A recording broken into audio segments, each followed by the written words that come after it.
Les digo a ustedes hoy, mis amigos, que pese a todas las dificultades y frustraciones del momento, yo todavía tengo un sueño.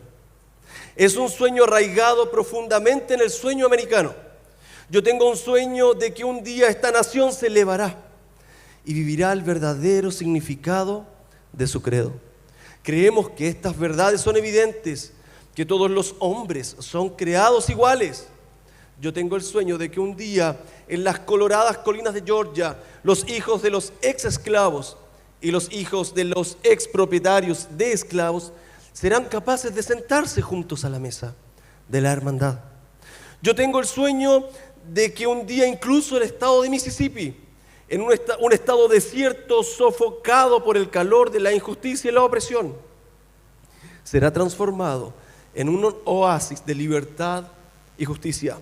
Yo tengo el sueño de que mis 4 hijos pequeños vivirán un día en una nación donde no serán juzgados por el color de su piel, sino por el contenido de su carácter.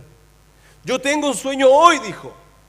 Yo tengo el sueño de que un día allá en Alabama, con sus racistas despiadados y con un gobernador cuyos labios gotean con las palabras de la interposición y la anulación, un día allí mismo en Alabama pequeños niños negros y pequeñas niñas negras serán capaces de unir sus manos con pequeños niños blancos y niñas blancas como hermanos y hermanas.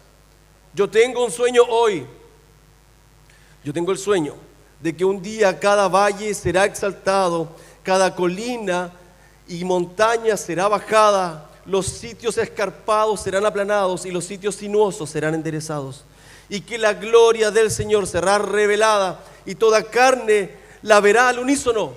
Esta es nuestra esperanza, esta es la fe con la que regresaré al sur, con la fe que seremos capaces de esculpir en la montaña de la desesperación una piedra de esperanza. Con esta fe seremos capaces de transformar las discordancias de nuestra nación en una hermosa sinfonía de hermandad.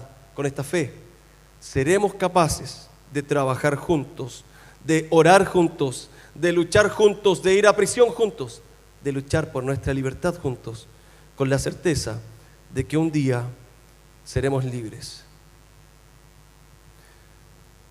Y es que cuando hablamos de esclavitud, cuando hablamos de falta de liberación, no solamente se refiere a aquel que está encarcelado, sino también a aquel que tiene a esa persona encarcelada. Porque la libertad es una condición del alma. Porque lo que Martin Luther King está diciendo es, no sacamos nada con el hecho de obtener derechos de igualdad en nuestra nación. Si no conseguimos estar juntos, jamás seremos verdaderamente libres. Si no sacamos nada con que las personas de color vivan aquí y las personas de tez blanca vivan acá, y de los dos tengan la misma cantidad de derechos, si no consiguen convivir, orar juntos, compartir una mesa juntos, compartir un restaurante juntos, compartir un colegio juntos, jamás van a ser libres, porque la falta de perdón me ata al pasado y me quita esa libertad. Hemos estado aprendiendo durante este tiempo de la historia de José. ¿La recuerdan? José, un joven de 17 años que fue vendido por sus hermanos como esclavo. Y fue vendido porque sacó la mejor parte de lo que realmente le sucedió, porque en verdad lo querían linchar. Y convencido por uno de sus hermanos que era el mejorcito de todos, le dijo, no, miren, ¿saben qué? Tranquilo, déjenlo ahí.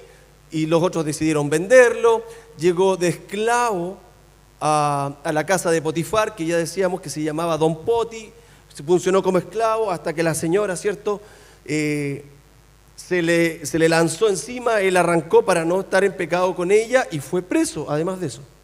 Todo este proceso de José, de que José vivió en ese proceso de alcanzar su sueño, provocó daño en su corazón. Él consiguió avanzar, pero había una herida en su corazón que tenía relación con sus hermanos. Cuando José se cumple el sueño que Dios le había dado y le entrega el poder de ser el segundo al mando en el imperio egipcio, y todas las naciones venían a Egipto a comprar para no morir de hambre, este José se hizo rico Se hizo el hombre más poderoso del mundo porque era después de Faraón quien más mandaba y quien decidía a quién entregar y a quién no entregar. Y estaba cumpliendo ese sueño. El sueño que Dios le había prometido. El sueño que le había costado tanto poder cumplir. El sueño que le hizo pasar 13 años como esclavo y preso en una cárcel. Y cuando lo cumplió, dice la Biblia que en Génesis 42 dice, cuando Jacob oyó que había grano en Egipto, le dijo a sus hijos, ¿por qué están ahí sin hacer nada, mirándose uno a otro? He oído que hay grano en Egipto. Desciendan a Egipto y compren suficiente grano para que sigamos con vida. De no ser así, moriremos. Y aquí viene la primera oportunidad de perdonar para José. Génesis 42, verso 6, voy a leer, dice, como José era gobernador de Egipto y estaba encargado de vender el grano a todas las personas, sus hermanos tuvieron que acudir a él. Cuando llegaron, se inclinaron ante él con el rostro en tierra y José reconoció a sus hermanos enseguida, pero fingió no conocerlos y les habló con dureza. ¿Recuerdas el sueño que había tenido José? Eran las espigas que se inclinaban ante una espiga que era José y estas otras espigas se inclinaban ante él. En este momento se estaba cumpliendo esa profecía. En ese momento exacto se cumplió el sueño que José había tenido cuando tenía 17 años. Pero José los miró con dureza y les dijo, ¿ustedes de dónde vienen? De la tierra de Canaán, contestaron, venimos a comprar alimento. Aunque José reconoció a sus hermanos, ellos no lo reconocieron a él. Entonces recordó los sueños que había tenido acerca de ellos hacía muchos años atrás y les dijo, ustedes son espías, han venido a ver lo vulnerable que se ha hecho nuestra tierra. No, mi señor, exclamaron, sus siervos han venido simplemente a comprar alimento. Nosotros somos hermanos, miembros de la misma familia, somos hombres honrados, señor, no somos espías. Sí lo son, insistió José, han venido a ver lo vulnerable que se ha hecho nuestra tierra.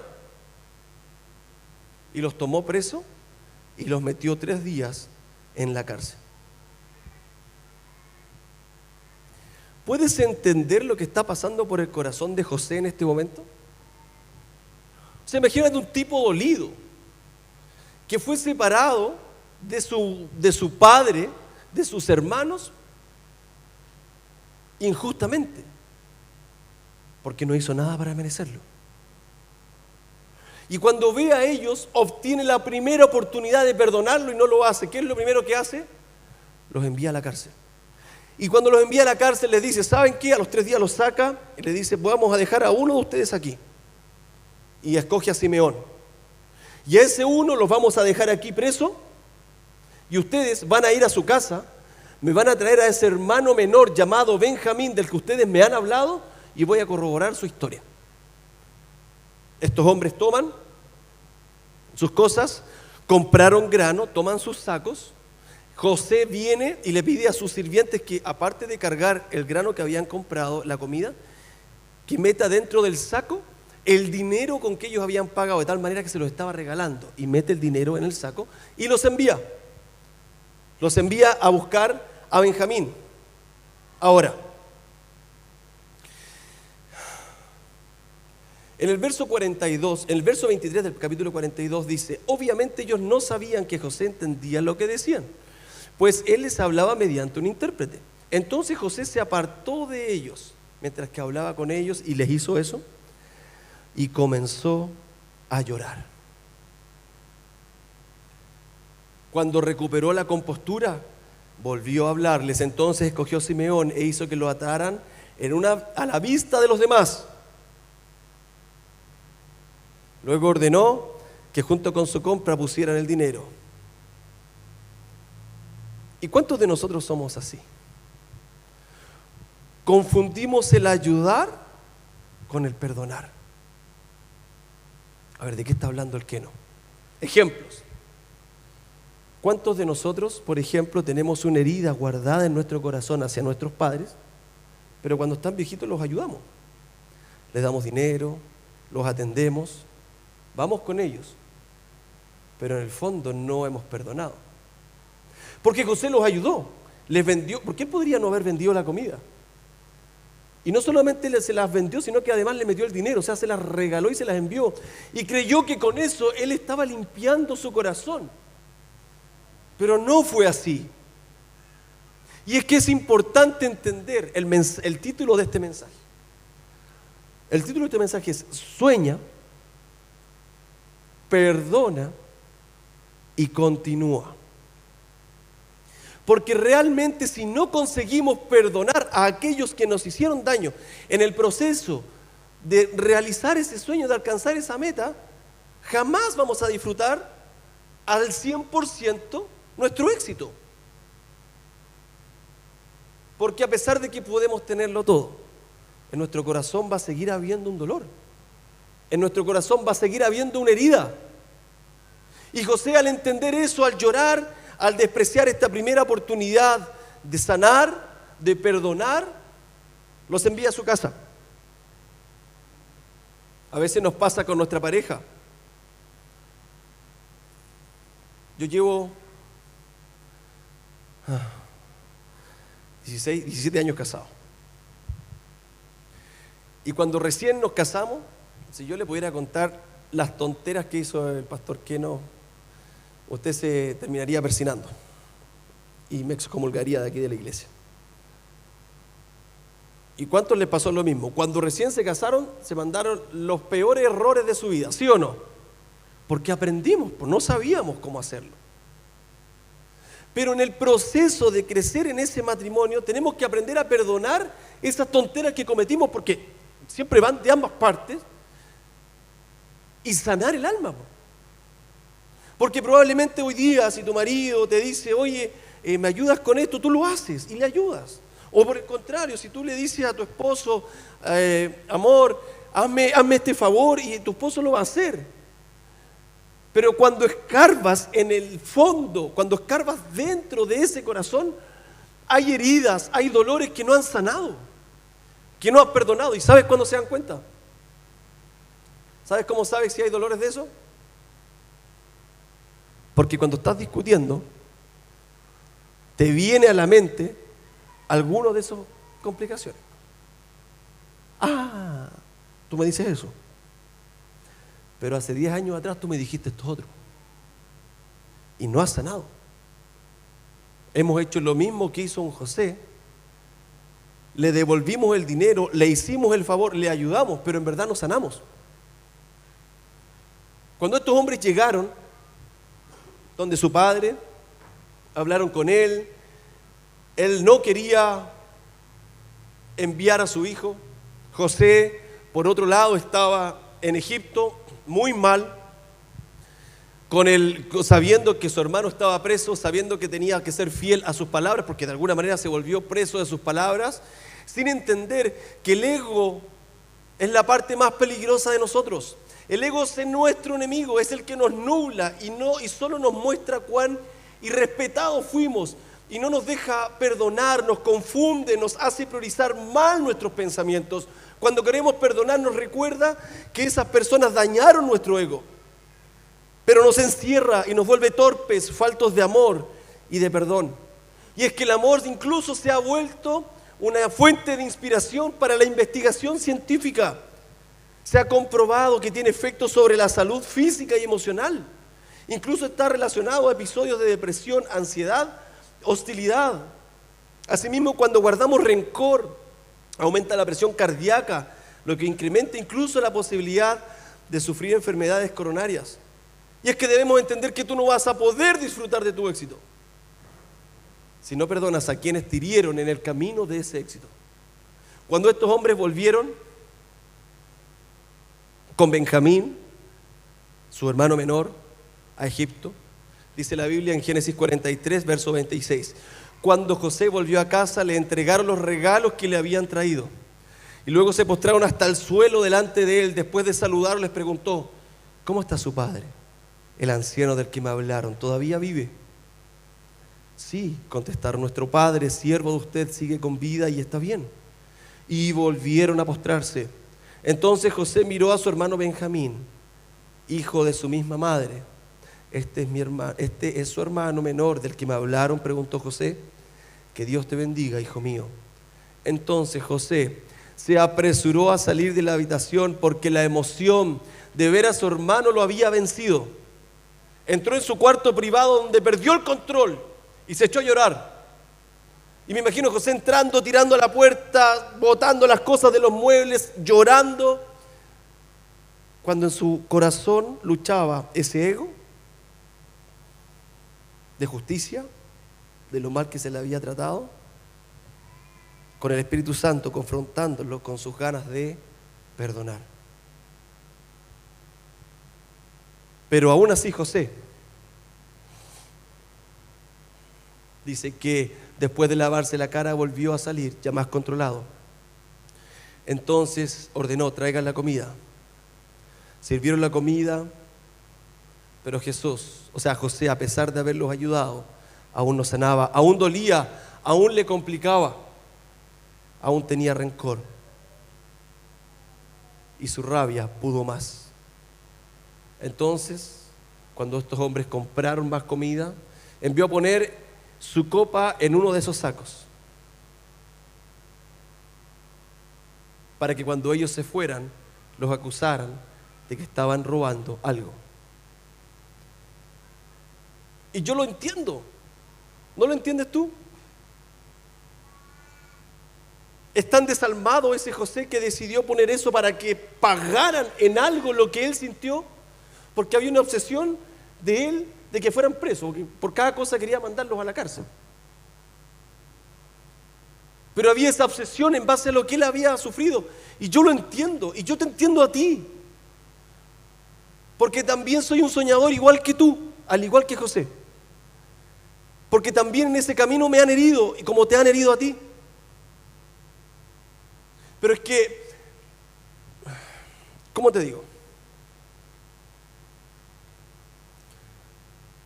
Tenemos que entender que perdonar es un proceso de cambio personalizado e individual. Es un acto de generosidad que te hace crecer, que te hace ser grande, más fuerte y que te hace mejor persona. Y duele, yo sé que duele, pero es que para poder liberar tu corazón tienes que liberar a otros también. Por eso que la Biblia compara incluso el hecho de odiar al hermano, el hecho de guardar rencor con el asesinato. Y es que para ser liberado tienes que liberar, tienes que dejar ir, y probablemente constantemente estás pensando pegado en lo que debiste haber dicho cuando esta persona te dijo esto, y me olvidé, le hubiera dicho esto otro cuando me dijo esta situación, y por qué no le levanté más la voz. Y muchas veces vas a tener fantasías vengativas donde vas a imaginar en tu mente cómo era la venganza que hubieras hecho hacia él. Y es que no estás entendiendo que mientras esperas un perdón, o que te digan algo, o que reparen el daño que te hicieron a la vida, esa persona va caminando con total normalidad. Y es que en la mayoría de los casos esa persona jamás va a volver a pedirte perdón. Por lo tanto, no depende de esa persona perdonar. Depende solo de lo que podamos hacer nosotros.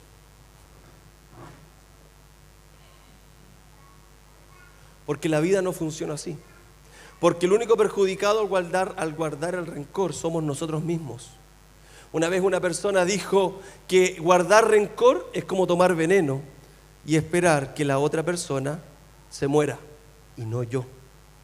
Y es que cuando guardo rencor me enveneno yo mismo. Y vino la tercera oportunidad para perdonar a José. Dice José, cuando ellos volvieron, los trajeron presos por esta copa que él había pedido que metiera en uno de los sacos. José ya no pudo contenerse. Había mucha gente en la sala y les dijo a sus asistentes: salgan todos de aquí. Así que estuvo a solas con sus hermanos en el momento de decirles quién era. Entonces perdió el control, se echó a llorar y lloraba con tanta fuerza que los egipcios podían oírlo desde afuera del salón. Y la noticia pronto llegó hasta el palacio del faraón y él los mira y dice: soy José. Dijo a sus hermanos: soy yo. ¿Vive mi padre todavía? Pero sus hermanos se quedaron mudos. Estaban atónitos al darse cuenta de que tenían a José frente a ellos. Por favor, acérquense, les dijo. Entonces ellos se acercaron y él volvió a decirles: soy José, su hermano, a quien ustedes vendieron como esclavo en Egipto.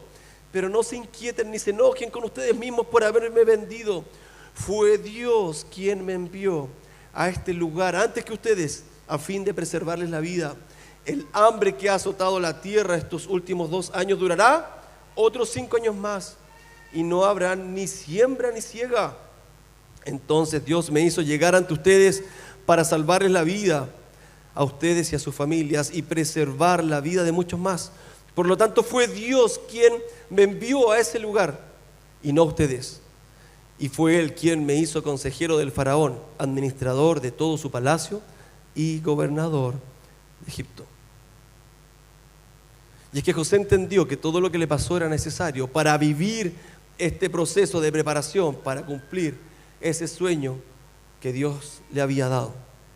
Una vez, en una película, escuché la siguiente frase: si alguien ora por paciencia, ¿cree que Dios le dará paciencia o le dará la oportunidad de ser paciente? Otra pregunta para ti: si alguien ora por valor, ¿Dios le dará valor o le dará la oportunidad de ser valiente? Si alguien ora para que su familia sea más unida, ¿crees que Dios los llenará de sentimientos amorosos o les dará la oportunidad de amarse entre sí? Y es que José entendió que a pesar de ser la víctima, él debía perdonar. Y a la tercera oportunidad, él lo hizo. El pastor Martin Luther King, cuando termina su discurso, dijo: este será el día en que todos los niños de Dios serán capaces de cantar con un nuevo significado. Mi país, dulce tierra de libertad, sobre ti canto, tierra donde mis padres murieron, tierra del orgullo del peregrino. Desde la ladera dejen resonar la libertad. Si Estados Unidos va a convertirse en una gran nación, esto debe convertirse en realidad.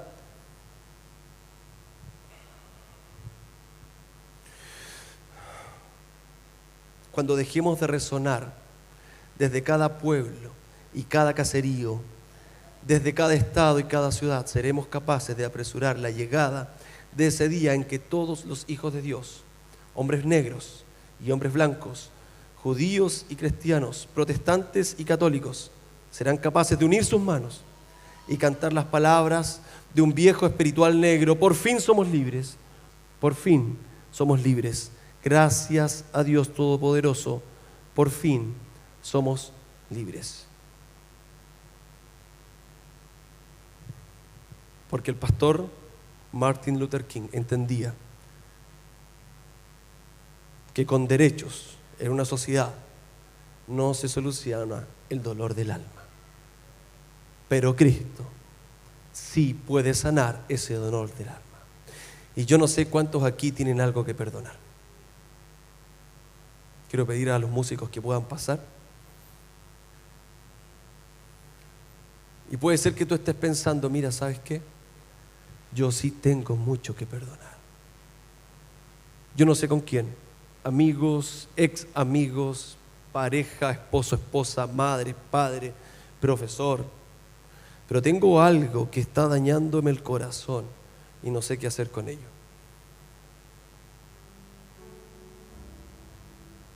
Yo quiero pedirte que levantes tu mano porque voy a orar por ti. Vamos, quiero ver todas las manos arriba, todas las manos. Mira, ponte de pie, por favor. Ponte de pie, todos aquellos que necesitan oración y hoy necesitan sanar.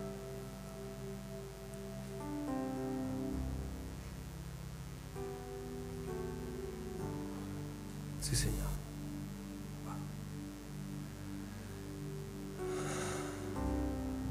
Alguien aquí te rompió el corazón. en algún momento. No eres el único. Mira, puedes ver a tu alrededor, hay muchos más. Pero hoy es momento de soltar. Hoy es tiempo de liberarte de eso. Yo sé que puedes. Quiero pedirte que cierres tus ojos ahí donde estás. Visualices esa persona en tu mente y repitas conmigo: yo te perdono. Vamos, dilo conmigo, dilo: yo te perdono.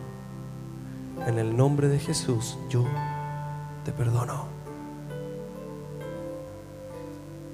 Te perdono.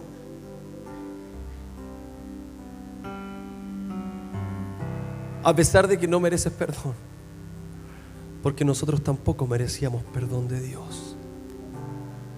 Yo te dejo ir, te libero de tu culpa, te libero de tu carga, te libero de mi rabia. Ya no te voy a dar más control sobre mí. Hoy yo te perdono.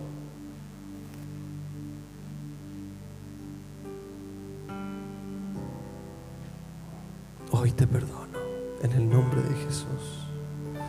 Señor, danos valor para hacer lo correcto a pesar de que nuestro corazón nos diga lo contrario, a pesar de que nuestro ego esté luchando, a pesar de que nuestro corazón está dañado. Ayúdanos a dejar ir, ayúdanos a liberar. Yo te perdono. Yo te perdono, Señor.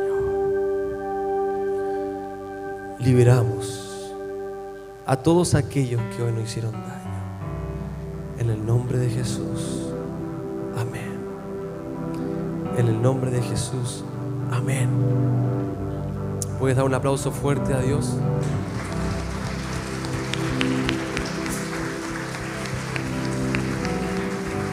Yo te perdono.